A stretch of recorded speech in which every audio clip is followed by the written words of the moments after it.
साव वंदितु सौवसीदे धुवमचलमणो ममं गदिं पते ओचामि समय पावण मिन्नमो सुद केवली वणिनम् नमः समय साराय स्वानुभूत्या चकासते चित्स्वभावाय भावाय सर्वभावांतरचिदे। समय सार जी ग्रंथादिराज के बंद अधिकार में 250 नंबरवीं गाथा के ऊपर चर्चा चल रही है। आचार्य देव कहते हैं अज्ञान क्या है? तो मैं किसी को जिलाता हूँ या कोई मुझे जिलाता है, बस इतना भर मानना अज्ञान है। मानना श्रद्धा गुण का पर्याय है और श्रद्धा गुण की पर्याय वस्तु स्वरूप से भिन्न मानती। तो वस्तु स्वरूप से भिन्न मानने से वस्तु स्वरूप ऐसा हो नहीं जाता है। बट एक बात जरूर होती है, वस्तु स्वरूप से विरुद्ध मानने पर मिथ्यात्व होता है, दर्शन मोह होता है और उसके निमित्त से बंध होता है, संसार बढ़ता है, अनंतानुबंधी का बंध होता है। सब क्या कारण इसका? तो कह रहे कारण इतना सा है, जैसी वस्तु है वैसा नहीं जानना ये अपराध है। वस्तु व्यवस्था में भी और लौकिकता में भी। लौकिक में भी अगर जैसी वस्तु ये वैसा नहीं माने तो हमें मूढ़ कहा जाता है, मूर्ख कहा जाता है। मतलब अपने घर को अपना घर नहीं माने और दूसरे के घर को अपना माने तो कहता है ये बेकार आदमी। अपनी स्त्री को अपना नहीं माने और पर की स्त्री को पर का अपना माने तो भी उसको मूढ़ कहा जाता है और उसकी बदनामी होती लौकिक में। ऐसे ही यहाँ वस्तु व्यवस्था में जैसा हो सकता है वैसा न मान के ये अपने भ्रम से, अज्ञान से कुछ तो भी दूसरा करना चाहता है और कहते हैं मूल कारण यही कर्म बंधन। कल हमने कल्पना करके कुछ उदाहरण खड़ा किया था। सारांश इतना ही है, कहने में, चर्चा करने में या अज्ञानी के मानने में ये तो चलता ही रहेगा। क्या चलता रहेगा? कि मेरी वजह से वो व्यक्ति बचा। कौन? जिन दो व्यक्तियों के एक्सीडेंट हुए थे उसमें जो बच गया वो मेरी वजह से, और जो मर गया भगवान की ऐसी मर्जी थी। ऐसा चेतन अचेतन सभी माने तो माने, उसके मानने से वैसा वस्तु स्वरूप होने वाला नहीं है। हम भी आजकल देखते हैं, आज से 30-40 साल पहले अगर देखें तो गांव में हार्डली 1, 2, 3 डॉक्टर रहते थे। फैमिली फिजिशियन फिक्स रहता था। ऐसा नहीं ये व्यक्ति हड्डी का एक्सपर्ट, ये आँख का, ये हार्ट का, ये किडनी का, ऐसे सब झमेले आज से 30-40 साल पहले थे नहीं। क्योंकि 30-40 साल पहले वाले जीव भी यहाँ बैठे हुए, हमने भी सुनाया है। वहाँ पे एक फैमिली डॉक्टर रहता था। थोड़ा बहुत असाता का वेदनीय का उदय आया, उसके पास चले गए, वो नॉर्मल चेक करता था, ना कोई दोपा झार की टेस्टिंग कहता था। सामान्य से कहता था ये गोली ले लो, सुबह सब मस्त हो। और कभी ऐसा विकल्प नहीं आता था कि अभी ये डॉक्टर का नहीं हो रहा है, अभी दूसरे को ट्राई करो, दूसरा नहीं हो रहा है, तीसरे। आज 10 डॉक्टर ट्राई करते फिर भी दुख नहीं जा रहे, रिपोर्ट सब नहीं ला रहे। 10 जगह चेकिंग किया, ये भी लैब में किया, वो भी लैब में किया, वो भी किया, ब्लड ओके, शुगर ओके, सब कुछ ओके, यूरिन ओके, और 10 को ट्रीटमेंट की बेस्ट से बेस्ट दिखाई। इंदौर भी दिखा दिया, सब पुणे भी दिखा दिया, खंडवा भी। आप जहाँ कहोगे वहां कहेंगे, बट शांति नहीं आ रही। कारण क्या है? तो आगे की 3 गाथा जो आएगी, 51 के बाद में 52, 53 नहीं, 51, 52, 53 के बाद में 54, 55, 56 वाली, उसमें भी कहेंगे और अभी भी कहेंगे सभी काम कर्म के उदय के निमित्त से चलते। एक्चुअली कर्म का उदय भी निमित्त रूपी है, बट ऑपरेट करने वाला नियामक निमित्त कर्म। यहाँ आयु की बात चल रही है, पूर्व में आयु क्षय की बात की, अब आयु के उदय की बात चलेगी, और आगे जो 54, 55 आदि गाथा की चर्चा चलेगी वहां सामान्य साता साता आदि वेदनीय उनकी चर्चा चले। ऑपरेशन पूरा वही से हो रहा है, नियामक निमित्त, और कर्म व्यवस्था को नहीं समझेंगे तो पकड़ में नहीं आए। गलती का हो रही, मतलब मेन ऑपरेटर कौन है? अंतरंग वाला, और वह कैसे होता है ये समझ में आए तो उससे छूटने का उपाय भी वही पड़ा हुआ। छूटना कोई फिर कठिन काम नहीं होगा। और ये नहीं समझ में आए कर्म व्यवस्था तो बाहर में कितने भी उपाय करो, पर्याय में मुक्त नहीं हो सकता है, काम नहीं हो सकता है, दृष्टि पर्यायधीन ही रहेगी। हमने 250 नंबर की गाथा की चर्चा कर ली थी। 251 252 गाथा, 472 पेज। उसकी उत्तानिका में अमृत चंद्र आचार्य देव लिखते हैं, कथमय मध्यवसायो ज्ञान मिति चेत। अब यह प्रश्न होता है कि यह जीवन का अध्यवसान अज्ञान कैसे है? इसके उत्तर में 2 गाथाएं लिख रहे। गाथा का एक बार पाठ करते। आयुधेन जीवदी जीवो एवं गणन्ति सौवणो आवुंचन देसी तुमं काम तय जीविदं कदम तेसिं। आयुधेन जीवदी जीवो एवं गणन्ति सौवणो आवुंचन दिन्ति तुमं काम नुते जीविदं कदम तेसिं।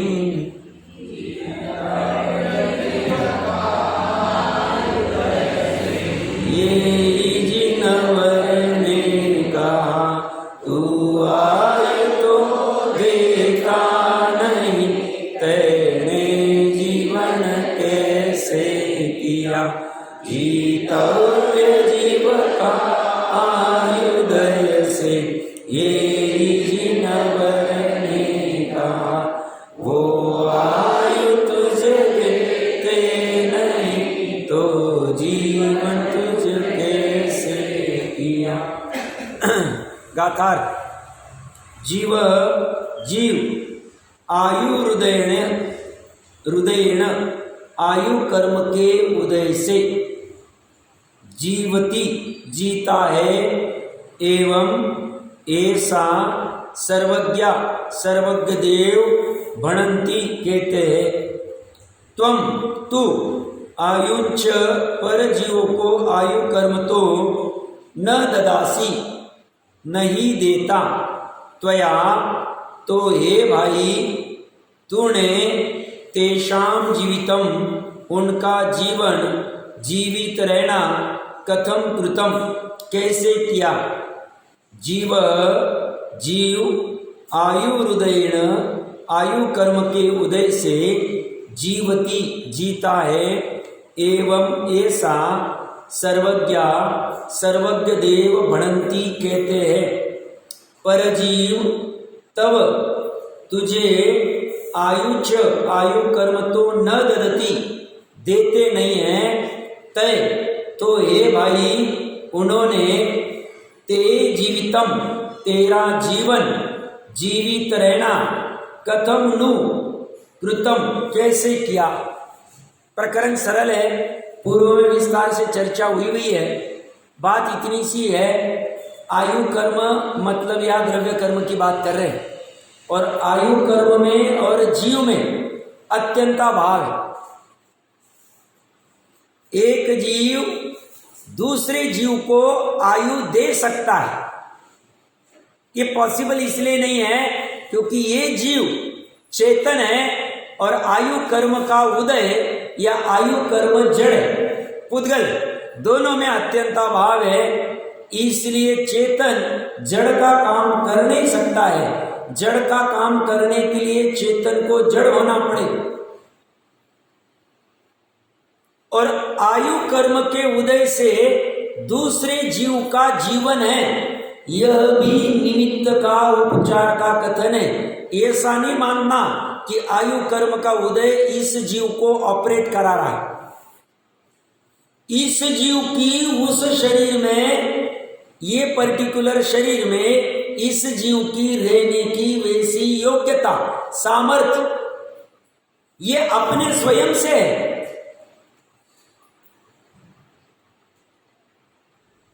कर्म तो निमित्त मात्र है, आयु कर्म,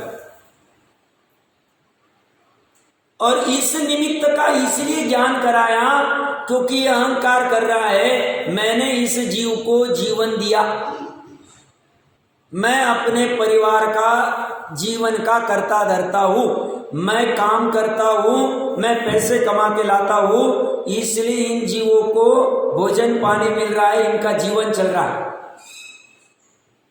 इतने परिवार को मैं चलाता हूं, मैं फैक्ट्री नहीं चलाऊं तो इतने लोगों को जीवन कैसे चलेगा? अहंकार है इसका। साहब मेरे को फैक्ट्री चलाने की आवश्यकता नहीं है, मेरे पीछे तो एक भी जीव नहीं, कोई लड़का नहीं, कोई लड़की नहीं, या है तो एक लड़की है, उसके लिए बहुत पैसे कमा के रखे हैं, बट फैक्ट्री क्यों चलाता हूं मैं? तो इतने परिवार मेरे अधीन है, इनका जीवन मैं बंद कर दूंगा तो इनका जीवन चला जाए। और ये सब पड़ा रहता है मान्यता में। मेरी कंपनी में 25,000 लोग काम करते, 5,000 लोग काम करते, 2,000 लोग काम करते हैं, इनका मैं पगार नहीं कराऊंगा, इनको काम नहीं दूंगा तो इनको कौन काम देगा? इनका जीवन कैसे चलेगा? कर्म व्यवस्था से अनभिज्ञ जीव ऐसे ही मानता है, कहता भी, भले एक आध बार नहीं बोलने में आवे, बट अंदर अहम पड़ा रहता है। और बड़े बड़े इसलिए कंपनी वाले अंदर से दुखी है, इसलिए छटपटाहट होती है और चाहते कैसे सुखी हुए। तो कोई उनको कहते तुम्हारी प्रॉपर्टी का 5%, 2%, 10%, 50% दान करो तो तुम थोड़ा सा सुखी होगे। बट ये कहते हैं दान करके दूसरे जीवों को बचाओ, फिर बहुत सारे प्रोजेक्ट करते हो,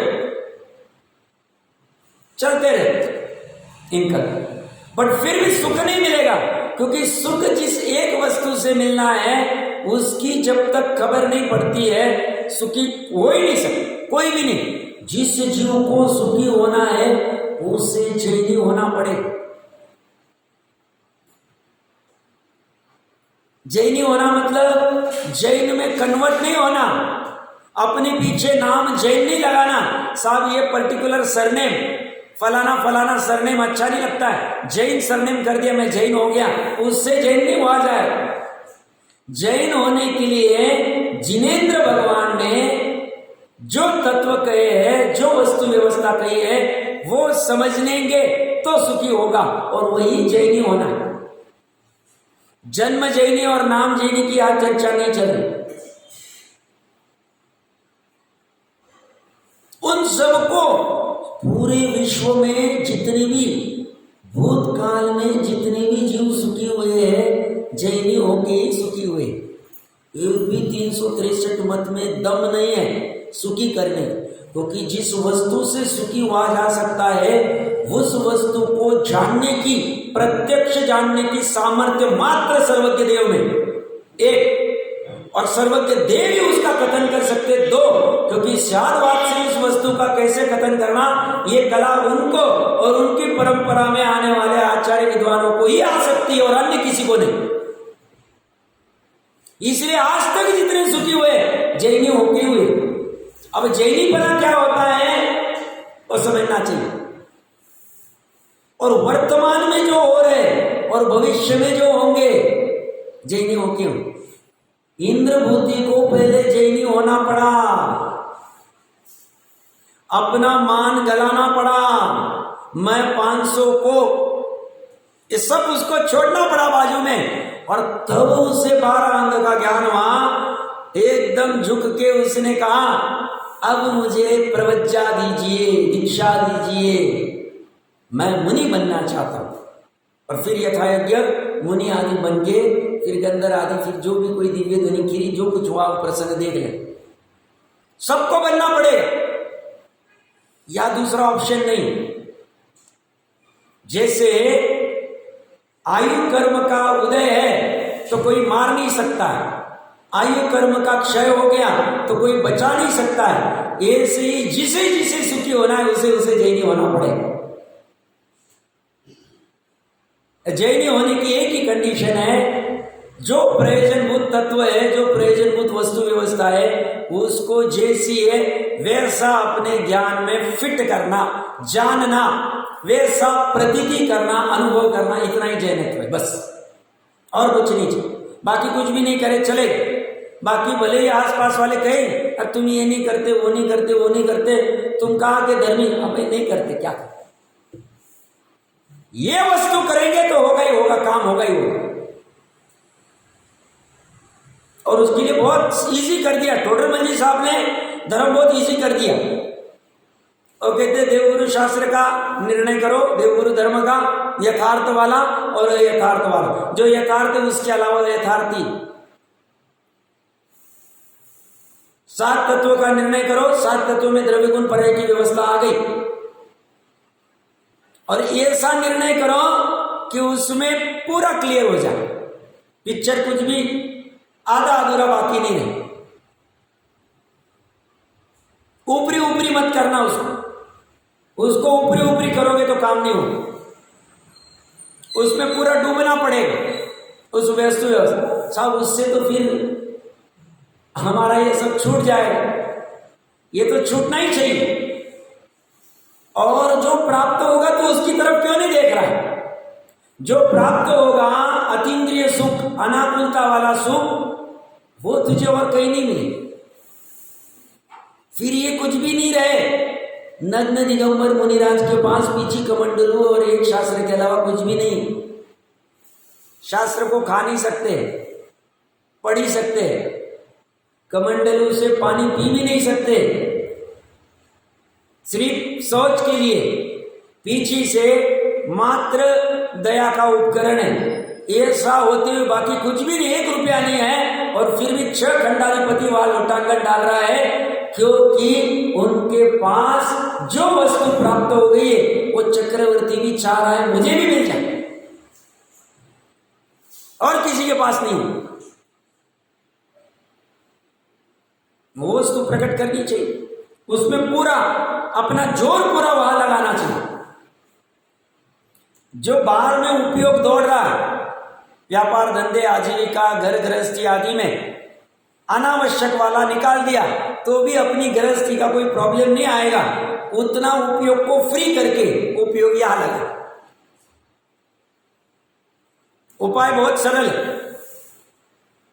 कुछ भी करके मर पच कर भी ये समझ लो।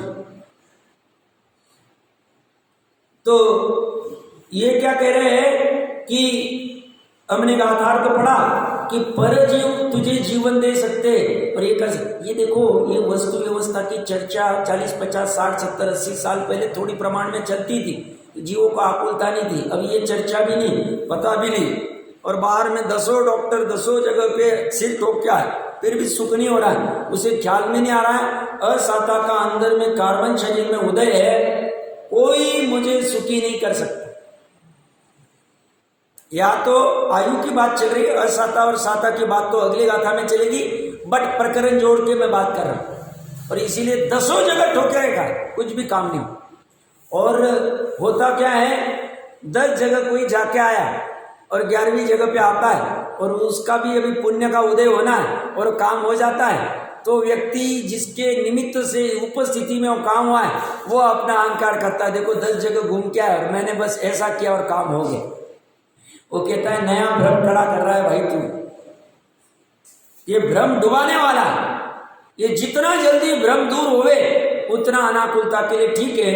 टीका में कह रहे अमृतचंद्र आचार्य देव, प्रथम तो जीवों का जीवन वास्तव में अपने आयु कर्म के उदय से ही है, क्योंकि अपने आयु कर्म के उदय के अभाव में जीवित रहना अशक्य है, और अपना आयु कर्म दूसरे से दूसरे को नहीं दिया जा सकता, अत्यंत अभाव। और आयु कर्म भी निमित्त है, ये बात नक्की। जब जब इस जीव का इस शरीर में रहना बन रहा है तब तब आयु कर्म का उदय नक्की। बाकी बाहर में कुछ रहे ना रहे, बाहर में भोजन रहे ना रहे, ऐसी भी बहुत सी जीव है खाने के लाले पड़ रहे फिर भी जिंदा है। अच्छे से भोजन नहीं मिल रहा है, रूखा सूखा 3 दिन बाद मिल रहा है, फिर भी आयु कर्म बचा है, तो ये भोजन का अभाव भी मरा नहीं सकता है, मार नहीं सकता। और किसी किसी सब अवेलेबल है, पूरा चौका भरा हुआ है, सब देने के लिए तैयार है, सेवक आदि साहब ये खाइए, ये खाइए, 1 घंटे बाद ये खाइए, 2 घंटे बाद ये खाइए, और फिर भी आयु कर्म का उदय नहीं है, क्षय हो गया है, यहां से बैक दोनों का योग। और ये ब्रह्म क्या करता है, सब मैं उसको इतना खिला रहा हूं, इतना पिला रहा हूं, इतना, फिर भी वो ऐसे कि ऐसा ऐसे, अरे उस पे चलेगा ही नहीं, एक द्रव्य दूसरे द्रव्य को कुछ नहीं कर सकता। तुम नाक ब्रह्म कर रहे हो, उसके गांठ का पुण्य नहीं उतना कि वो जो खाए उसको पचा पाए,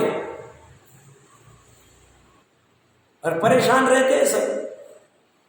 सब कैसा हो गया आपका शरीर, सब कैसा हो गया, मोटे हो गए, पतले हो गए, ऐसे हो गए, सब चलने वाले। इसमें सहजता भूमिका अनुसार राग तो ज्ञानी को भी आता है, वो भी जितना आवश्यक है उन चीजों को ग्रहण करता है, बट वहां कर्तृत्व, एकत्व, भोक्तृत्व, अपनत्व भाव नहीं होता। वहां ये सब मैं करूंगा तो मेरा ये हो जाएगा, ये सब भ्रम उसे नहीं होता है। और ये भ्रम निवारण होना बहुत आवश्यक है। ये भ्रम रहेगा तो दुख बना रहेगा, और अपना आयु कर्म दूसरे से दूसरों को नहीं दिया सकता, क्योंकि वह अपना आयु कर्म अपने परिणाम से ही उपार्जित होता है। इसलिए किसी भी प्रकार से कोई दूसरे का जीवन नहीं कर सकता।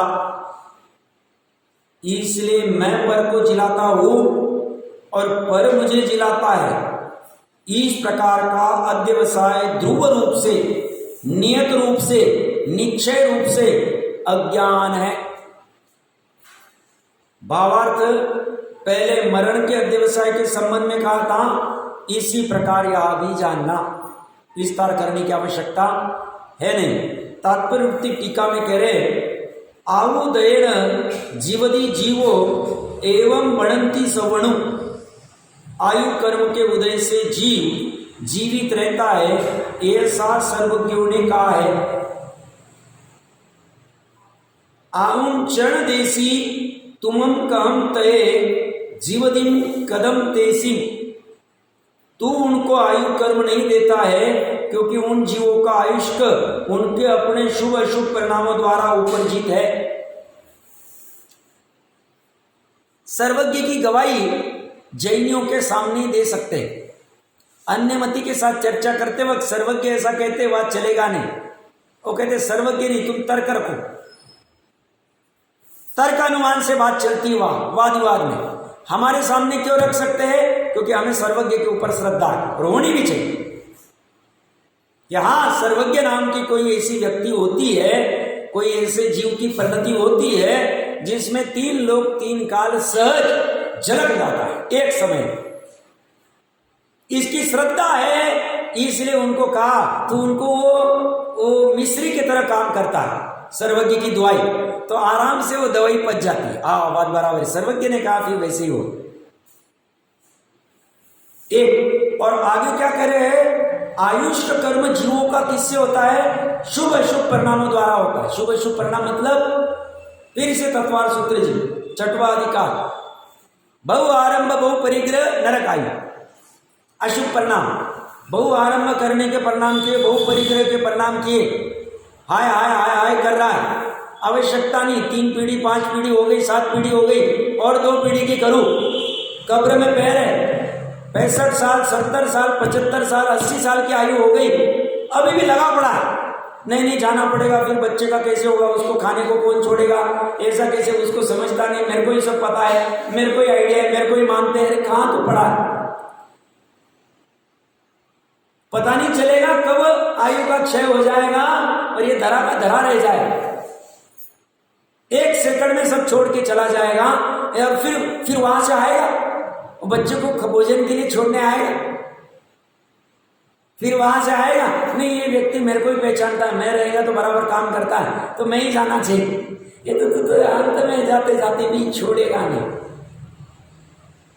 और ये से बहु आरंभ बहु परिग्रह के परिणाम नरक गति में लेके जाए, जिसको अभी मतलब बुढ़ापा सामने नजर आ रहा है, मृत्यु सामने खड़ी हो रही, आ रहे एक एक इंद्रिय दे रहे, फिर भी धर्म सुनने की, पढ़ने की, करने की, समझने की जिज्ञासा न होती। जैन कुल में आके धन्य ऐसे जीव,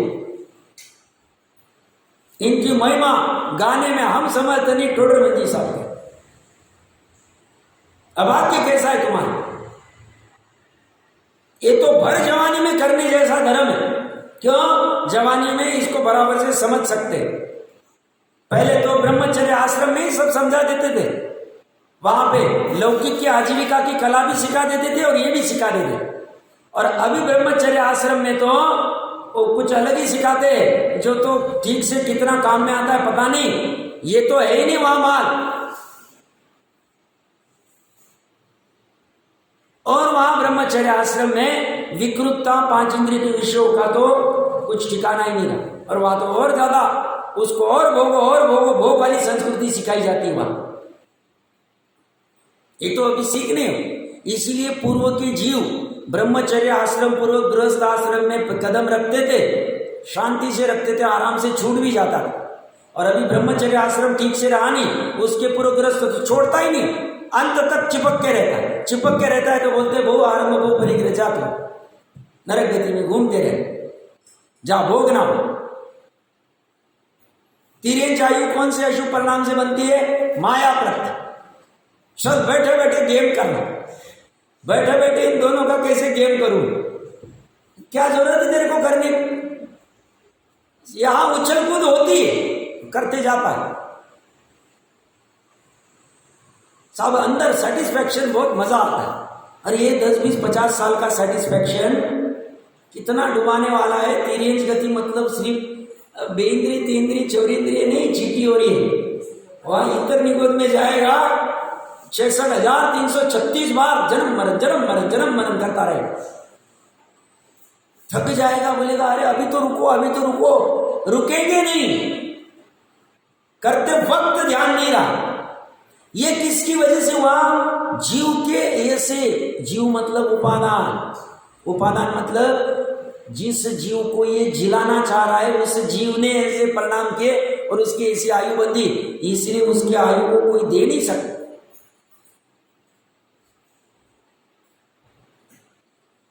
समर्थ नहीं। और शुभ भाव से, सम्यकत्वम च आदि भाव से, या फिर बाल तप, अज्ञान तप आदि करने से वो जो कुछ प्राप्त होता है, देवायु, मनुष्यायु, मार्दव स्वभाव आदि से जो होती है, ये सब शुभ भाव जो है इन परिणामों से होता है, दूसरा दे नहीं सकता है। ये भी सिस्टम कितनी ऑटोमेटेड है। अपकर्ष काल में वो पर्टिकुलर परिणाम होने चाहिए। अच्छा, इस जीव की योग्यता इस अपकर्ष काल में आयु कर्म बांधने की नहीं, वो पर्टिकुलर परिणाम होंगे ही नहीं। इस जीव की अब नरक की बांधने की योग्यता है, बराबर उस अपकर्ष काल में उसके परिणाम बराबर बिगड़ते। मतलब फिर वहां सामने यशोधर मुनिराज खड़े हो जाएंगे, फिर सामने अच्छा निमित्त भी रहा, इसको नरक जाना है, उसको भाव आएंगे, इसको अभी छोड़ता नहीं, बराबर वो जाएगा और बांधेगा। तो इसलिए बहुत सजग रहना, परिणाम बिगड़ने का भय रखना टोडर मंजी से, और परिणाम सुधारने का निरंतर प्रयास रहना चाहिए। परिणामों को संभालना चाहिए हमें, और बाकी कुछ भी नहीं करना। बाकी प्रॉपर्टी नहीं भी संभाली चलेगा, किसी ने एनक्रोचमेंट कर लिया, करने दो, वो भी छाती पे लेके नहीं जाए, वो भी 10, 20, 50 साल बाद इधर ही छोड़ के चला जाए। साहब ऐसा तो फिर पूरी दुनिया कच्ची खा जाएगी। ऐसा कुछ नहीं होगा, शांति रख, कुछ नहीं। तूने किसी का बाल बाका किया है तो तेरा बिना कुछ करे ही बाल बाका होने वाला है। श्री कृष्ण ने गड़बड़ की हुई थी, बिना कुछ कहे किसी व्यवस्था खड़ी हो जाए, द्वारका आदि की या जो भी कुछ होनी, फिर स्वयं के धनुष आदि से सब हो, लाना नहीं पड़ेगा, अपने आप हो जाए। गांठ का पुण्य है तो जरा सिंह सामने से आ रहा है, ले भैया ये तेरा चक्र ले ले और मेरे को मार कर दे। और जब अभी जाने का समय आ गया है पुण्य का स्टॉक खत्म हो गया है, बिना ऐसे ही चला जाए, कुछ नहीं करना पड़ा। लाने के लिए क्या किया और जाने के लिए क्या किया। कल सुशील जी भाई साहब ने अच्छी बात कही सिकंदर की, बोला सही बात। सिकंदर की जब आयु 3 दिन की रही थी, जितनी भी कल्याण मुनिराज आदि ने जो भी उसको कहा, तो सबको जमा किया। बोलते हैं मेरी अर्थी को कौन उठाएगा, तो वैद्य लोग उठाए। लोगों को पता रहनी चाहिए ये वैद्य लोग रह के भी इसको जिला नहीं पाए। जितनी संपत्ति सब आसपास में रख देना कि ये एक भी संपत्ति को एक भी रुपया लेके नहीं गया, और हाथ बाहर पे निकाल के रख देना, खाली हाथ आया था और खाली हाथ ही चला गया। बीच में जो कोई खेल किया उससे इतना गठड़ी बांध दी कि अभी चलता रहेगा, अनंत काल तक परंपरा चलती रहे। गठड़ी इतनी बांध ली, बांधते वक्त ध्यान नहीं रहा। 50 साल में देखो अंतर मुहूर्त में 33 सागरों की आयु बांध दी श्रेणी की नरक की। अंतर मुहूर्त में 70 कोड़ा कोड़ी के कर्म बांध लिए दर्शन मोक्ष। ऐसा नहीं 70 कोड़ा कोड़ी को बांधने के लिए 70 कोड़ा कोड़ी काल तक परिणाम करने पड़ेंगे, ऐसा नहीं। अंतर मुहूर्त में इतना काम कर लिया। अंतर मुहूर्त में नकुल सहदेव ने 33 सागरों की बांध ली और सर्वार सिद्धि चले गए। अंतर मुहूर्त में इन्होंने बांधा और अंतर मुहूर्त में 3 पांडव केवली हो गए, अनंत काल के लिए सुखी हो गए। ये परिणामों का फल है, तीनों के अंतर मुहूर्त के परिणाम। एक डूबने जा रहा है, एक तीरने जा रहा है और एक अभी थोड़ा काल संसार में रुकेगा, बीच का पड़ाव आ गया। 2 हमें निर्णय करना है, हमें इसी जिज्ञासा होनी चाहिए ये शुद्ध भाव कैसे रहते, शुभ और अशुभ से रहित वाले कब मेरे ऐसे प्रकट होंगे। ज्ञानियों के कैसे प्रकट होते होंगे, क्या कला होती होगी उनके पास। ये पूरा जिज्ञासा वाला धर्म है, पूरा साइंटिफिक धर्म है। ये कोई ऐसा परेशान होके बोझा लेके अभी कौन करेगा, अभी कौन पानी छानेगा, ये पानी छानने वाला धर्म नहीं है।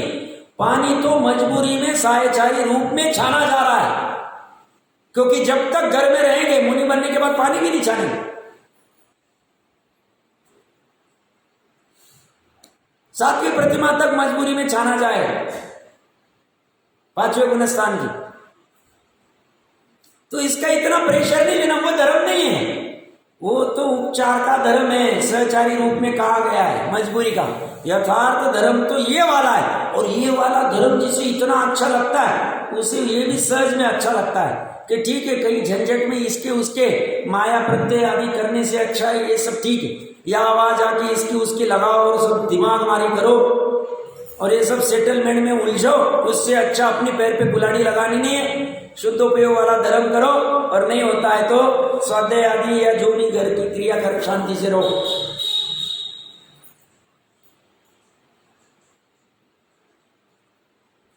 फिर का बोर होगा। और अभी 8 दिन पहले पिक्चर देख के आए, सब 8 दिन हो गए पिक्चर देखने गए, 10 दिन हो गए तो होटल में गए नहीं। अरे ऐसे कहीं नहीं, ये तो चलता ही रहेगा, क्योंकि पर्याय दृष्टि रहेगी तो भागता ही रहेगा। ये पर्याय से सुखी हो जाओ, वो पर्याय से सुखी हो जाओ, होटल में जाके हो जाओ, मूवी देख के हो जाओ, घूमने चला जाओ, ये चलता ही रहेगा 6-6 महीने में, 2-2 महीने में, 15-15 दिन में। और ये भोग संस्कृति का ये सब नजारा दिख रहा है, दिखेगा ही।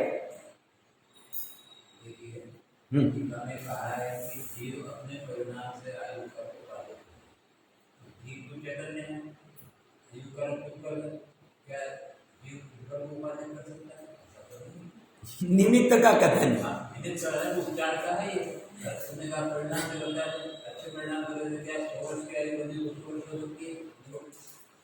नहीं, बात बराबर है। इसमें क्या है, ये भी उपचार का कथन है, इसलिए हाँ व्यवहार का कथन है कि भाई आयु कर्म है पुद्गल और जीव के परिणाम अपने स्वयं के।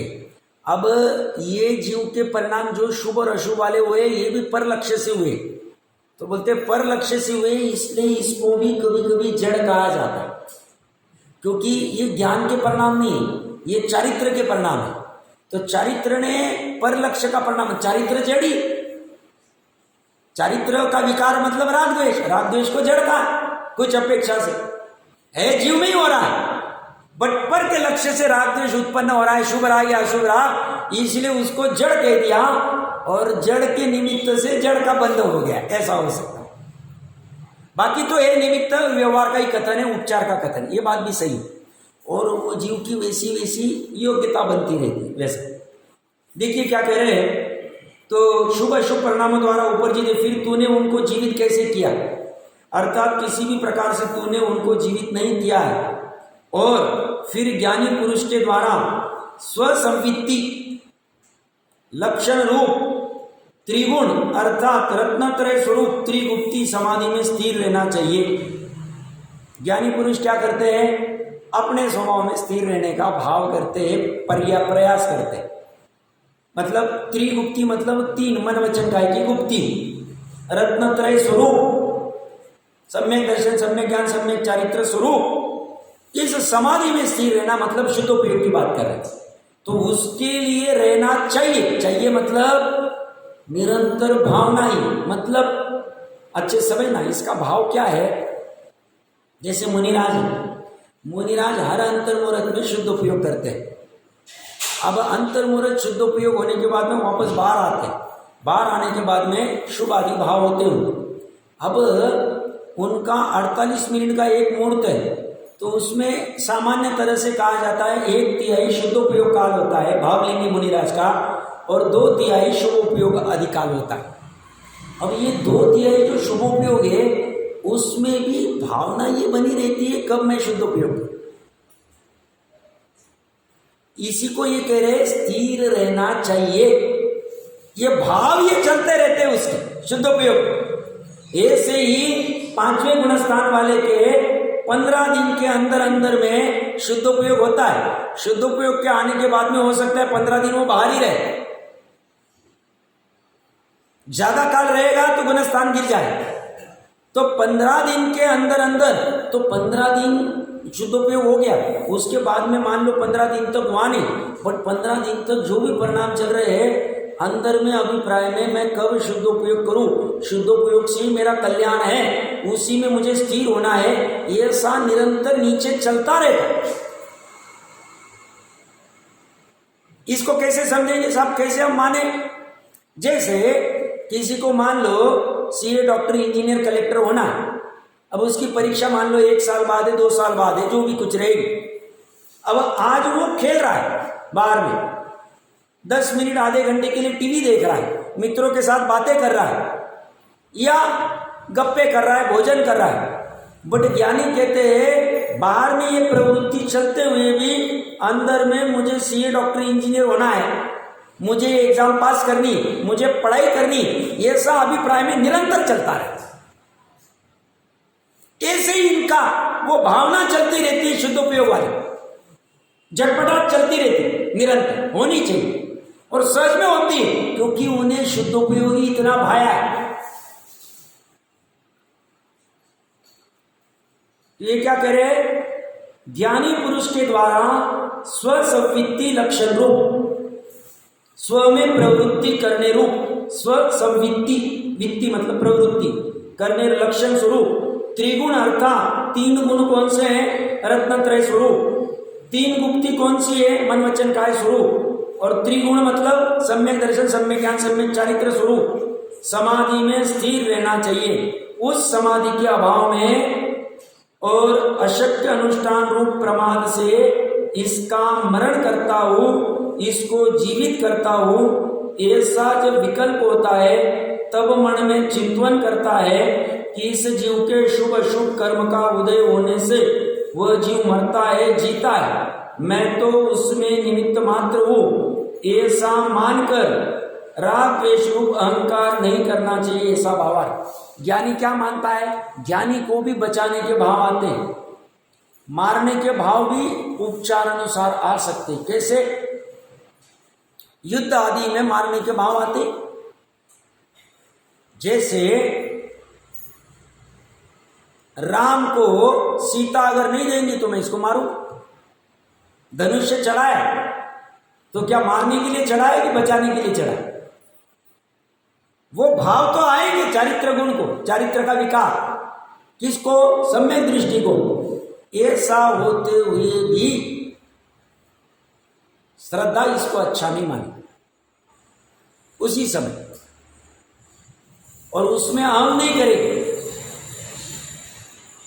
ये कैसे हो सकता है? उनकी परिणति चलती है, हम नहीं पकड़ पाए, अंदर में चलती। किसी से चर्चा करने में आई थी, शलाका पुरुष जितनी भी होते हैं, 63 शलाका पुरुष है, सबके सब सम्यक दृष्टि होती। वो बात जुदा है कि जिसकी दुर्गति होनी, जैसे ब्रह्मदत्त चक्रवर्ती है, शुभम चक्रवर्ती है, या रावण आदि है। रावण भी शलाका पुरुष है, प्रतिनारायण सम्यक दृष्टि थे, बाद में मरण के पूर्व मिथ्यात्व दशा में गिरते।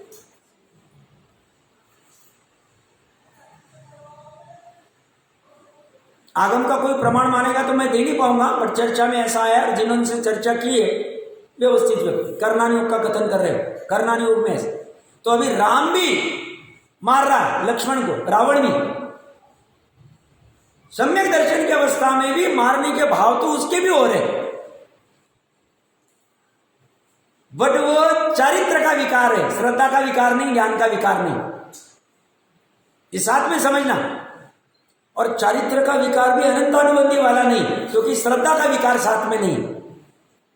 इसलिए अप्रत्याख्यान वाला ऐसा विकार आया कि मैं इसको मारूं या मैं इसको जिलाऊं, बट साथ में ये भी रहता है मेरे मारने से मरने वाला नहीं, मेरे जिलाने से जीने वाला नहीं, ये तो मेरा विकल्प खड़ा हुआ है। उस विकल्प का ज्ञान की पर्याय जानती, उस विकल्प के साथ जुड़ती नहीं। वो विकल्प स्वतंत्र अपना चारित्र का अपना हुआ है।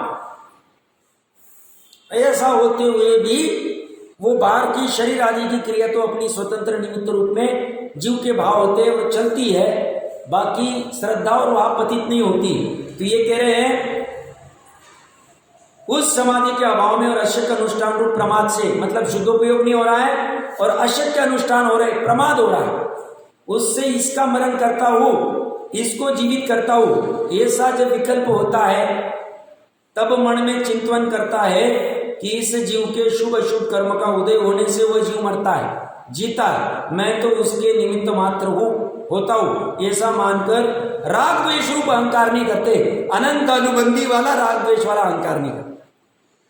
दीपान मुनि बाललिंगी संत है, ऐसा नहीं कि जब उनको वो यादवों ने कुछ कहा तो इमीडिएटली उनका पहला गुणस्थान आ गया।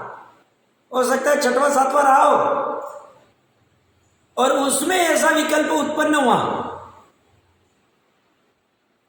पॉसिबल। एग्जैक्ट गुणस्थान का एक एक समय का तो केवल ही जान सकते, बट जब तीन गुप्ती और तीन गुण में स्थित नहीं रह पाते तब ऐसी कुछ भूमिका उत्पन्न होनी तो हो सकती है। ये ऐसे भावार्थ की चर्चा कर रहे हैं। आगे 253 नंबर की गाथा में आचार्य देव सुख दुख की चर्चा करने वाले, अच्छी चर्चा चलेगी। यहाँ पे मैं किसी को सुखी कर सकता हूं, कोई मुझे सुखी कर सकता है, ये मैं अपने से ज्वाइन कर रहा हूं। मैं किसी को दुखी कर सकता हूं, कोई मुझे दुखी कर सकता है, ऐसी मान्यता भी अज्ञान एक है। और ये तो प्रचुरता से चलती, जन्म मरण की तो बहुत, मरण की तो नई प्रमाण में जैनियों की चलेगी कि मैं इसको मारूं, ऐसा भाव जैनी को लगभग नहीं आता है। बाकी कोई राजा आदि होवे सम्यक दृष्टि और या अज्ञानी मिथ्या दृष्टि तो उसकी बात अलग है, हम जैसे जीवों को लगभग नहीं आते। बट जिलाने के भाव तो हमारे आती है कि मेरी वजह से घर आदि चलता है वगैरह, तो उसकी मान्यता का खंडन हुआ। सुख दुखी तो प्रचुरता में चलती है। छोटे छोटे उदाहरण लेके हम इसको समझने का प्रयास करेंगे, कल इसकी चर्चा करते हैं।